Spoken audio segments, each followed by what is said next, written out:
Il est 7h52 et c'est le moment où Laurie revient pour lancer aussi la chronique de Guy Carlier, hein, Laurie, qui ce matin sans doute va nous faire partager son enthousiasme après la qualification de l'équipe de France qui nous ouvre donc ses portes des demi-finales du mondial. Alors bonjour à tous. Bon, Patrick, vous venez de faire le lancement de Guy Carlier, donc pour ne pas être venu pour rien à seulement 5 minutes de mon journal de 8 heures, je vais en profiter en souvenir de mes années sur les radios d'autoroute pour signaler un petit ralentissement sur l'autoroute A6 à la hauteur de la sortie à Vallon. Hein. Ce sont des travaux de chaussée qui entraînent ces petits coups de frein. Hein.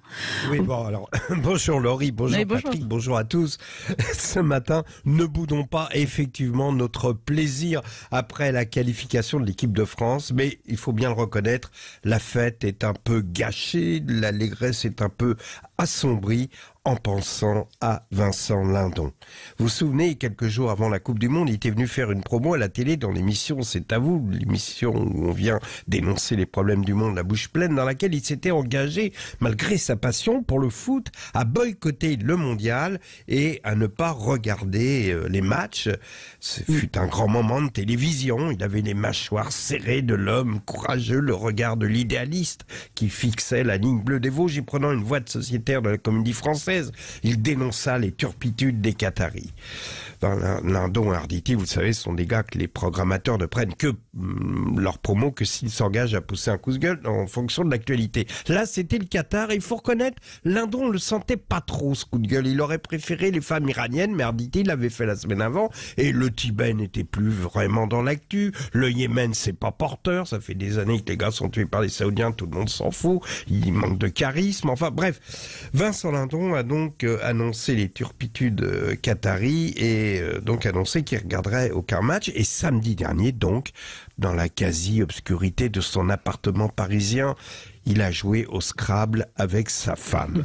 La concentration que nécessite ce jeu était troublée par les cris des voisins qui laissaient exploser leur joie ou leur déception tout au long du match, ce qui exaspérait Vincent Lindon qui se demande à chaque fois si les voisins criaient pour un but français ou anglais, il était vraiment en mauvaise position. Évidemment, il ne pouvait pas se concentrer, trouver que des mots de 3 lettres qu'il posait sur le jeu en soupirant ostensiblement, en disant « Ah, tirage de merde !» alors que sa femme, pour le réconforter, disait « Oh, tu sais, moi c'est pas mieux, j'ai 3 lettres impossibles à poser, j'ai un Y, un K, un W », quand soudain un gigantesque « Ouais !» collectif fit trembler l'immeuble et par une incroyable concordance des temps, Madame Lindon se mit également à crier « Ouais !» totalement synchronisé avec le but d'Olivier Giroud. Et elle se mit à poser le mot whisky au pluriel en disant à Vincent « Je me débarrasse de mon W sur une case compte double plus un 4 central, mon compte triple plus 50 points pour avoir posé les 7 lettres et hop, 144 points. » Comme dans le sketch de Pierre Palmade, Vincent Lindon balaya le jeu d'un revers de main et s'enferma dans les toilettes pour regarder le match sur son smartphone. Bon, pour finir sur une note plus gaie, Patrick, vous n'avez pas regardé le match puisque vous assuriez une masterclass au baobab affectueux de la grande mode. Alors, à ce propos, on a beaucoup insisté sur l'aspect religieux des Marocains, notamment. Il faut se méfier des méprises et des confusions. Par exemple, au baobab affectueux, les hommes adultères reçoivent des coups de fouet, mais ils les exigent. C'est compris dans le prix d'entrée. Vous voyez, boisson gratuite et 50 coups de fouet gratuits. Ils disent, vas-y, fouette-moi, j'ai péché, etc. Et les femmes adultères, pareil, crient oh my God, et ça n'a rien d'une incantation. Enfin, donc, je voulais juste vous dire que mercredi, je suis invité chez mon voisin Haroun à manger le couscous et on va regarder le match ensemble.